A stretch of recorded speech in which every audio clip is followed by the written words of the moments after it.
मैं बस आखिरी समय पर तुमसे यह कहना चाहता हूँ कि तुम सावधान रहना। मेरी मृत्यु के बाद तुम्हारे अपने ही तुम्हारे दुखों का कारण बन जाएंगे। इतना कहकर वह व्यापारी मृत्यु को प्राप्त हो गया। दोस्तों, अहंकार एक ऐसी विनाशकारी भावना है जो व्यक्ति को अंधेरे के रास्ते पर ले जाती है।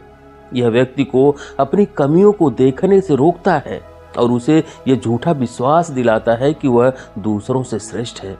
अहंकारी व्यक्ति हमेशा दूसरों से बेहतर होने का दावा करता है और वह कभी भी अपनी गलतियों को स्वीकार नहीं करता है। यह अहंकार किसी भी व्यक्ति को दूसरों की सलाह और आलोचना अनदेखा करवाता है और वह दूसरों की राय को सुनने के लिए तैयार नहीं होता। वह हमेशा अपने हिसाब से काम करना चाहता है, जिससे वह सीखने और सुधार करने के अवसरों से वंचित रह जाता है। अहंकार व्यक्ति को अकेला कर देता है, क्योंकि कोई भी व्यक्ति अहंकारी व्यक्ति के आसपास रहना पसंद नहीं करता है। अहंकार व्यक्ति को गलत रास्ते पर ले जाता है और उसे विनाश की ओर धकेल देता है। दोस्तों, अहंकार के कई रूप हैं। यह अभिमान, घमंड और श्रेष्ठता के भाव के रूप में प्रकट हो सकता है। अहंकार व्यक्ति के जीवन में कई समस्याएं उत्पन्न करता है। यह उसके रिश्तों को खराब करता है और उसे सफल होने से भी रोकता है। अहंकारी व्यक्ति अक्सर दूसरों को दुख देता है और वह खुद भी दुखी रहता है। तो दोस्तों, चलिए इसे आज इस कहानी के माध्यम से समझते हैं और यह भी जानने का प्रयास करते हैं कि आखिर इसका समाधान क्या है और अपने अहंकार को नियंत्रित करने के लिए हम क्या कर सकते हैं। दोस्तों, बहुत समय पहले की बात है। एक छोटा सा राज्य था और उस राज्य में एक व्यापारी रहता था जो बहुत अमीर था, जिसके पास किसी भी चीज की कोई कमी नहीं थी। उसके पास वह सारी सुख सुविधाएं थी जो वह चाहता था। उसका एक पुत्र भी था जो अब युवा हो चुका था। उस व्यापारी के पुत्र ने अब तक अपने जीवन में कोई दुख नहीं देखा था। जो कुछ भी वह चाहता था वह व्यापारी उसे ला कर दे देता था, जिस कारण उसने अपने जीवन में किसी भी प्रकार के दुख का अनुभव अब तक नहीं किया था। उस व्यापारी के पुत्र के कई सारे मित्र भी थे। उसके पास अथाह दौलत थी, धन संपदा की उसके पास कोई कमी नहीं थी। लेकिन एक दिन अचानक वह व्यापारी बीमार पड़ गया और देखते ही देखते उसकी बीमारी उस पर पूरी तरह से हावी हो चुकी थी। वह व्यापारी अपने जीवन की आखिरी सांसें गिन रहा था। अब उस व्यापारी को यह प्रतीत होने लगा था कि वह नहीं बच पाएगा।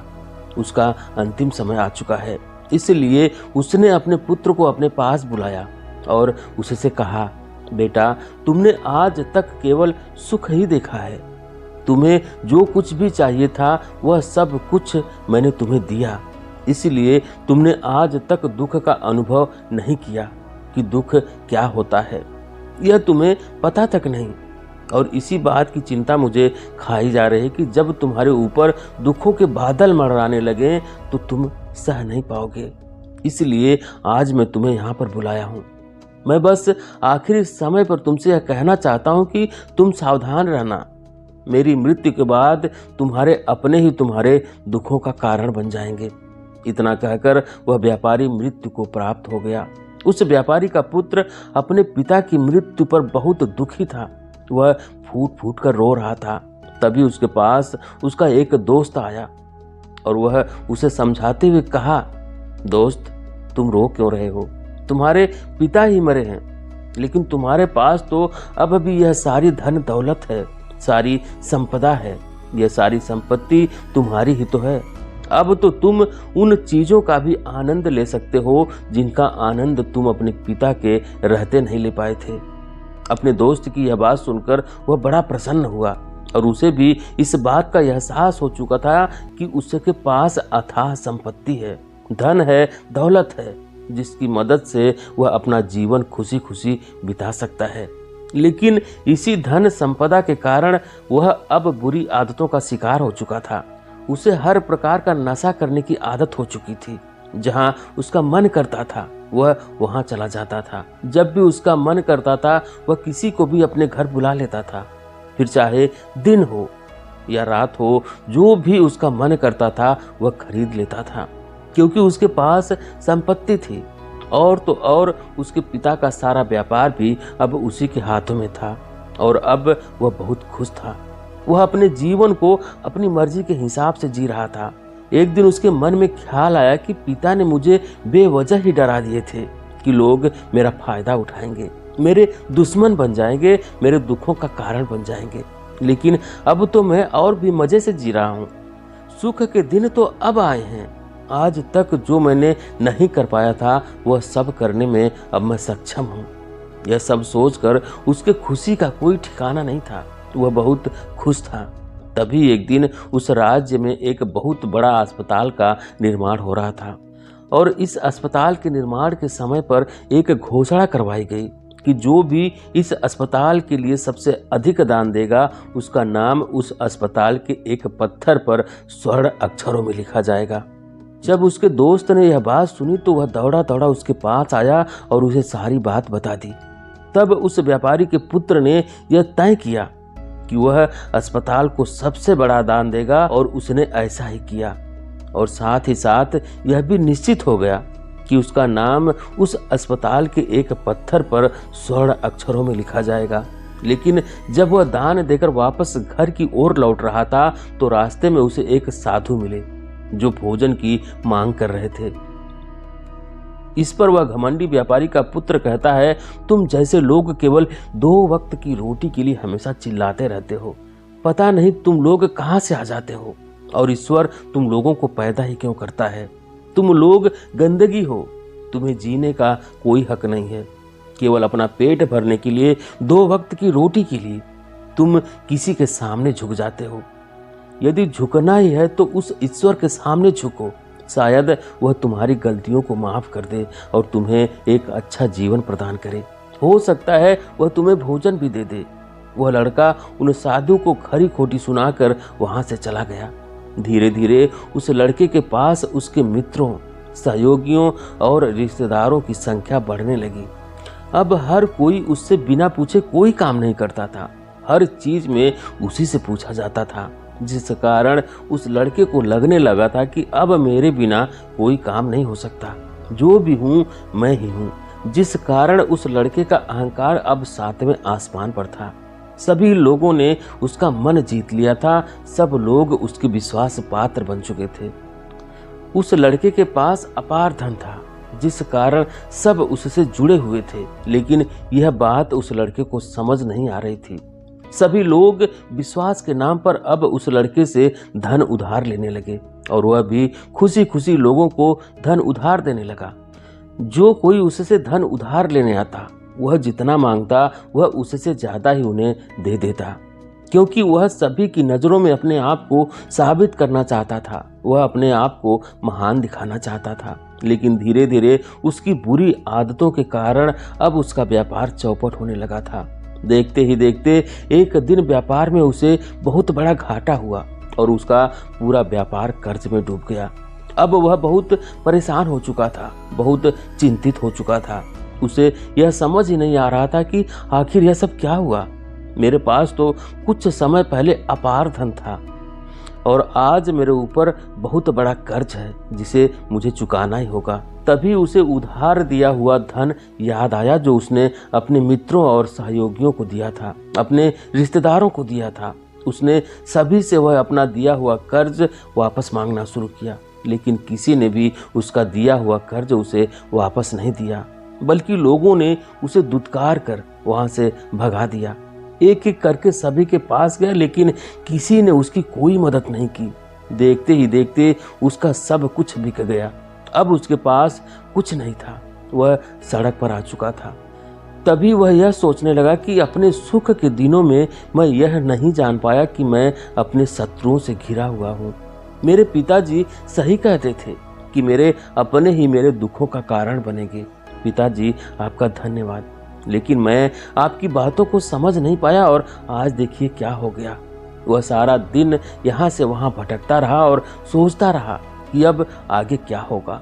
वह कैसे खाएगा, वह कहाँ रहेगा, वह कहाँ सोएगा।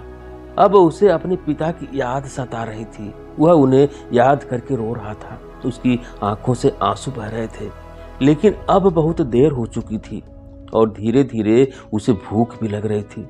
तभी उसने सोचा कि मैं उसी अस्पताल पर चलता हूँ जहाँ पर पत्थर पर मेरा नाम स्वर्ण अक्षरों में लिखा गया है। मैं वहाँ पर जाकर कुछ मदद मांगता हूँ। वह वहाँ पहुँचा और वहाँ के मालिक से वह कहता है, आपने मुझे पहचाना? मैं वही हूँ जिसने इस अस्पताल को सबसे बड़ा दान दिया था और मेरा नाम इस अस्पताल के पत्थर पर स्वर्ण अक्षरों में लिखा गया है। हालांकि इस समय मेरी हालत कुछ खराब है और मेरे पास खाने के लिए कुछ भी नहीं है। क्या आप मुझे कुछ भोजन दे सकते हैं? मैं भूखा हूँ, मुझे बहुत जोरों की भूख लगी है। मेरे अपनों ने मुझे धोखा दे दिया है। क्या आप मुझे भोजन दे सकते हैं? तभी मालिक कहता है, भिखारियों को भोजन इस अस्पताल के बाहर दिया जाता है, अस्पताल के अंदर नहीं। जाओ और जाकर बाहर बैठ जाओ। और रही बात तुम्हारे नाम की, तो भिखारियों का नाम अस्पताल के पत्थर पर स्वर्ण अक्षरों में नहीं लिखा जाता। मालिक ने तुरंत ही उस लड़के का नाम अस्पताल के उस पत्थर पर से हटवा दिया और फिर एक घोषणा करवा दी कि अस्पताल को जो सबसे बड़ा दान देगा उसका नाम इस अस्पताल के पत्थर पर स्वर्ण अक्षरों में लिखा जाएगा।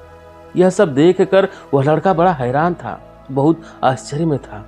वह मन ही मन रो रहा था और सोच रहा था कि जीवन कितना दुखदाई है, जीवन बहुत छोटा है। अब मैंने जान लिया है कि पत्थर पर लिखा हुआ नाम भी मिटाया जा सकता है, और यदि पत्थर पर लिखा हुआ नाम मिटाया जा सकता है तो इस जीवन का क्या मोल। यह जीवन भी कभी भी समाप्त हो सकता है। उस लड़के को जोरों की भूख लगी थी। वह अस्पताल के बाहर जाकर एक कोने में बैठ गया। लोग आते रहे और भिखारी को कुछ न कुछ दान देते रहे, लेकिन वह लड़का, उसकी हिम्मत ही नहीं हो रही थी कि वह भीख मांग सके, और ना ही वह उन भिखारियों में बैठना चाहता था। देखते ही देखते दोपहर से रात का समय हो चुका था, लेकिन अब तक उसे कुछ भी नहीं मिला था। लेकिन उसकी भूख बढ़ती चली जा रही थी। उसे जोरों की भूख लगी थी। पहली बार उसने अपनी भूख को जाना था, अपने पेट की इस आग के बारे में जाना था, और इस भूख के कारण वह इतना परेशान हो चुका था कि उसने तय किया कि वह अस्पताल से ही कुछ चुरा लेगा और उसे खाकर अपना पेट भर लेगा। जैसे ही वह वहां से उठता है, तभी वह साधु वहां पर आ जाते हैं जिसे उस लड़के ने बहुत खरी खोटी सुनाई थी। वह साधु उस लड़के के पास आकर कहते हैं, बेटा, हम पहले भी मिल चुके हैं। वह साधु भिक्षा से वापस लौट रहे थे। उन्होंने कुछ भोजन उसे देते हुए कहा, यह लो, खा लो, तुम्हें जोरों की भूख लगी है। मैं तुम्हें जानता हूँ, मैं समझता हूँ कि हालात तुम्हें जबरदस्ती झुकाना चाहते हैं, लेकिन तुम लोगों के सामने झुकना नहीं चाहते। लेकिन अगर तुम लोगों के सामने झुकोगे नहीं तो तुम्हें भोजन भी नहीं मिलेगा। आज तो मैंने तुम्हें भोजन दे दिया है जिससे तुम्हारी भूख मिट जाएगी, लेकिन यह भूख रोज लगेगी। यह पेट की आग कभी नहीं मिटती। इस पर वह लड़का उन साधु से कहता है, जब मेरे पास धन था, दौलत थी, संपत्ति थी, तो मेरे पीछे मेरे मित्रों की, सहयोगियों की, रिश्तेदारों की कतार लगी रहती थी। सभी लोग मेरे शुभ चिंतक थे, लेकिन मेरे ऊपर दुख आते ही वह सब पलट गए। वह सब अब मेरे शत्रु बन चुके हैं। लेकिन तुम, जिसे मैंने इतनी खरी खोटी सुनाई थी, वही मेरे दुख में मेरा सहयोगी बना है। तुम मेरे इस दुख में मेरे पहले मित्र हो, मेरे पहले रिश्तेदार हो, जिसने मुझ पर दया की है। मैं तो अपने आप को बहुत बड़ा समझता था, लेकिन देखो, इस वक्त की मार ने मुझे कहां से कहां पहुंचा दिया। आज मैं इस बात को अच्छी तरह से समझ चुका हूं कि धन से बड़ा कोई मित्र नहीं। इतना कहकर उस लड़के ने भोजन किया और उसने पहली बार भोजन के सुख का आनंद उठाया। उसके हाथ कांप रहे थे। वह जल्दी जल्दी उस भोजन को समाप्त करना चाहता था, जल्दी जल्दी उसे चबा लेना चाहता था, और उसकी आंखों से झरझर आंसू भी बह रहे थे। उसे ऐसा प्रतीत हो रहा था कि मानो आज से पहले ऐसा लजीज भोजन उसने आज तक नहीं किया हो। भोजन करते वक्त जो अनुभव उसे प्राप्त हुआ, ऐसा अनुभव उसे आज तक नहीं मिला था। तभी वह साधु से कहता है, यह कैसा सुख है। मैं इस दुख में भी इस भोजन के संतुष्टि का अनुभव कर पा रहा हूँ। तभी वह साधु कहते हैं, जहाँ संतुष्टि होती है वहाँ सुख का अनुभव होता है। लेकिन सावधान, संतुष्टि बहुत खतरनाक भी होती है। जब संतुष्टि हमारी आवश्यकताओं, हमारी इच्छाओं से ऊपर उठ जाती है, तब यह हमें दुख के दर्शन भी करवाती है। आज जो भोजन तुम कर रहे हो, ऐसा भोजन यदि तुम्हें पहले प्राप्त होता तो तुम इसे छूते तक नहीं, लेकिन आज इसी भोजन को करके तुम्हें संतुष्टि मिल रही है। लेकिन जब तुम्हारे पास धन था, दौलत थी, तब तुमने इससे भी अच्छा भोजन किया होगा, लेकिन तब तुम्हें संतुष्टि नहीं मिली होगी। वह सुख प्राप्त नहीं हुआ होगा जो तुम आज अनुभव कर रहे हो। लेकिन सावधान, अगर ऐसा ही भोजन तुम्हें रोज मिलता रहे तो तुम और भी अच्छे भोजन की कामना करने लगोगे और इसी कामना की संतुष्टि के लिए तुम्हारे मन में दुख पैदा होगा। और जब तुम अपने मन की इस कामना की संतुष्टि कर दोगे तो तुम्हें सुख भी प्राप्त होगा, लेकिन यह सुख आएगा और चला जाएगा। और जब तुम्हारे जीवन में इसी प्रकार के भोजन हमेशा आते रहेंगे और जाते रहेंगे तो तुम किसी और कामना, किसी और इच्छा की ओर आगे बढ़ने लगोगे। तब तुम किसी और इच्छा की पूर्ति करना चाहोगे, और जब वह इच्छा पूरी नहीं होगी तब तुम्हें संतुष्टि नहीं मिलेगी, तो तुम्हें दुख होगा, तकलीफ होगी, पीड़ा होगी, और यह श्रृंखला ऐसे ही आगे बढ़ती चली जाएगी। तुम हमेशा सुख के पीछे भागोगे, लेकिन दुख तुम्हारे पीछे यूं ही भागता रहेगा। तुम सुख को पकड़ना चाहोगे तो तुम्हें दुख पकड़ना चाहेगा। इसी प्रकार यह प्रक्रिया यूं ही निरंतर चलती रहेगी। तभी साधु अपने थैले में से एक सोने की थैली निकालकर उस लड़के के हाथ में रख देते हैं। तब वह लड़का उस साधु से कहता है, हे महाराज, आपके पास इतना धन कहाँ से आया? आप तो एक वैरागी हैं। तभी वह साधु उस लड़के से कहते हैं कि यह धन तुम्हारा ही है।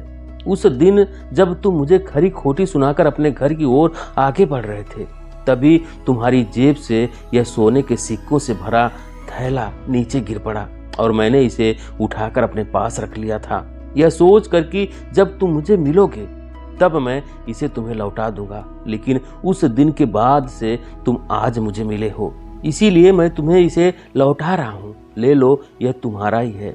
इस पर वह लड़का कहता है, हे महाराज, इसी धन के लिए तो मुझे मेरे मित्रों ने, मेरे सहयोगियों ने, यहाँ तक कि मेरे रिश्तेदारों ने भी मुझे धोखा दिया।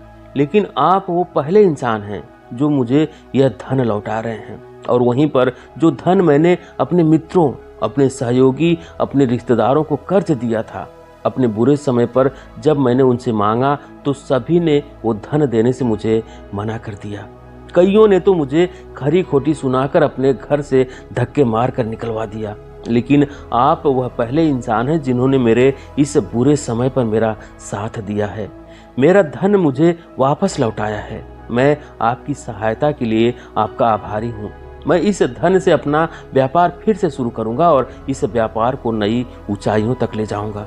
तभी वह साधु उस लड़के से कहते हैं, हमें कोई दुख नहीं देता, बल्कि दुख के कारण तो हम स्वयं ही होते हैं। हम स्वयं ही खुद को धोखा देते हैं। सुख में हम भ्रमित रहते हैं, हमें यह पता नहीं चलता कि हम सही कर रहे हैं या गलत, और इसी प्रकार हम एक माया जाल में फंसते चले जाते हैं। क्योंकि सुख में हम अपनी आंखें बंद करके बस सुख का आनंद लेते हैं और हम किसी चीज की तरफ ध्यान नहीं देना चाहते। हम नहीं जानना चाहते कि जीवन मीठा है तो कड़वा भी है, सच है तो झूठा भी है। सुख में हम केवल अपने अहंकार को बढ़ावा देते हैं। अहंकार व्यक्ति को गलत रास्ते पर ले जाता है और उसे विनाश की ओर धकेल देता है, व्यक्ति को अंधा बना देता है। इसी के विपरीत अगर हम देखें तो विनम्रता एक ऐसा गुण है जो व्यक्ति को सफलता की ओर ले जाता है। यह उसे दूसरों से सीखने में मदद करता है, उसे अपनी कमियों को स्वीकार करने की शक्ति देता है। अहंकार का त्याग कर विनम्रता को अपनाना ही सफलता और खुशी का मार्ग है। विनम्रता हमें अपनी कमियों को स्वीकार करने और उनमें सुधार करने की शक्ति देती है। यह हमें दूसरों से सीखने और उनके अनुभवों से लाभ उठाने के लिए प्रेरित करता है। विनम्र व्यक्ति दूसरों का सम्मान करता है और उनके विचारों को महत्व देता है, जिससे वह एक अच्छा मित्र और सहयोगी बन जाता है और वह कभी भी किसी को नीचा नहीं दिखाता है। इसलिए अहंकार से बचना चाहिए और अपने अंदर विनम्रता का भाव रखना चाहिए। अहंकार और विनम्रता के बीच का अंतर इस कहानी के माध्यम से समझा जा सकता है। तभी इस पर वह लड़का कहता है, आप ठीक कहते हैं। जब मेरे पास धन दौलत थी, संपत्ति थी, तब मैं अंधा हो चुका था। मैं किसी चीज पर ध्यान नहीं देता था। मैंने उसे अपने इन दोनों हाथों से लुटाया है और आज जब मेरे पास नहीं है तब मुझे उसके जाने का एहसास हो रहा है। और अब जबकि मैं इन दुखों से जूझ रहा हूँ तब जाकर मेरी आंखें खुली है। तब मैं यह भी जान पाया हूँ कि कौन मेरे साथ है और कौन मेरे खिलाफ है। और यह जो ज्ञान दुख द्वारा मुझे प्राप्त हुआ है, यह ज्ञान मैं हमेशा अपने साथ रखूंगा। अपने सुख में भी अब मैं अपनी आंखें खुली रखूंगा। दोस्तों, इस कहानी से हमें यही सीख मिलती है कि अहंकार हमें विनाश की ओर ले जाता है, जबकि विनम्रता हमें सफलता और खुशी की ओर ले जाती है। इसलिए हमें हमेशा विनम्र रहना चाहिए और दूसरों से सीखने के लिए तैयार रहना चाहिए। विनम्रता ही सफलता का मार्ग है। तो दोस्तों, ये थी आज की कहानी। आपको कैसी लगी कमेंट करके ज़रूर बताएं। वीडियो को लाइक करें, शेयर करें और चैनल पर अभी तक नए हैं, चैनल को सब्सक्राइब नहीं किए तो प्लीज़ चैनल को सब्सक्राइब करें। बेल आइकन भी प्रेस कर लें ताकि आने वाली सभी वीडियो का नोटिफिकेशन सबसे पहले आपको मिले। वीडियो देखने के लिए बहुत बहुत धन्यवाद।